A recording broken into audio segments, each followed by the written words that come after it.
Good morning, Tucson, and welcome back to our weekly engineering segment where we like to highlight feats of engineering.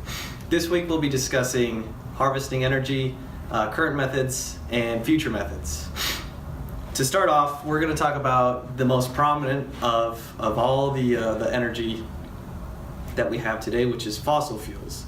So whenever you go to turn on your light, whenever you drive your car, or do mostly anything, you're using a fossil fuel, whether it be petrol, natural gas, or coal, which are the big three.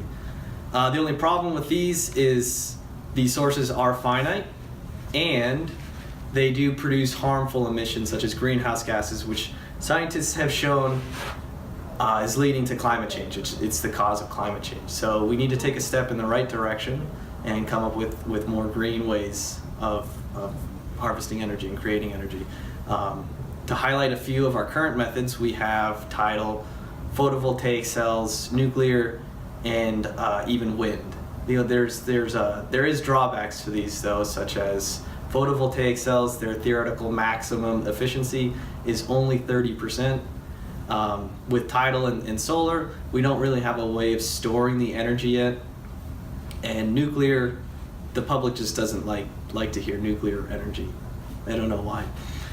So it's up to the engineers of today and of tomorrow to come up with more efficient ways of harvesting the energy and of storing the energy. So to highlight a few of those, I'm going to pass it on to my co-host Nate and our field expert Alex. Thanks, Justin. Welcome everybody to our weekly program. I'm going to discuss two ways that we can produce energy using microalgae or small algae or small microorganism to produce the energy that we need for our daily lives. The first one of the two is a photobioreactor. We grow algae in a system that pulls in sunlight. The microalgae goes through photosynthesis, grows, and once it's done growing and you have enough biomass, you then process it out to get a biofuel. This biofuel then can be used to power trucks as they transport goods across the United States, or to warm your home. Disadvantage being that CO2 is still a byproduct. The other way, and the more sustainable or more feasible long-term method, would be hydrogen production using a bacteria or microalgae. In this case, it's a cyanobacteria that's been modified. And this one, in one chamber you grow your cyanobacteria, you move it to the other chamber where it then switches to a respiration conditions, in which instead of going through photosynthesis, it now goes through respiration and produces hydrogen as a byproduct. The advantage of producing hydrogen as the byproduct is that when you burn it or combust it, it only produces water and no CO2, which is good for us long term. One sci-fi future tech that one day maybe we'll get to is what's known as a Dyson sphere.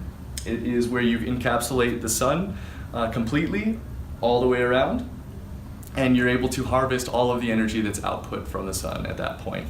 The advantage of that is that there's 100% efficient. You don't have any waste energy, and it actually will boost the human race to a type 2 civilization. But the disadvantage is that it's still sci-fi science. We have no way of basically implementing this technology or even executing it at the moment. But that will be the job for the next generation of engineers. So again, we have the bioreactor, which we're working on today, and you can see in systems across the United States. And hopefully with further development and further engineering, we can get this to a point where it is completely sustainable and it feeds our energy needs for the future. I'm going to now pass it off to my colleague in the field, Alex Luis Gonzalez, who's out. Alex Garcia here, reporting for KSOL News, on site at the University of Arizona Agricultural Center.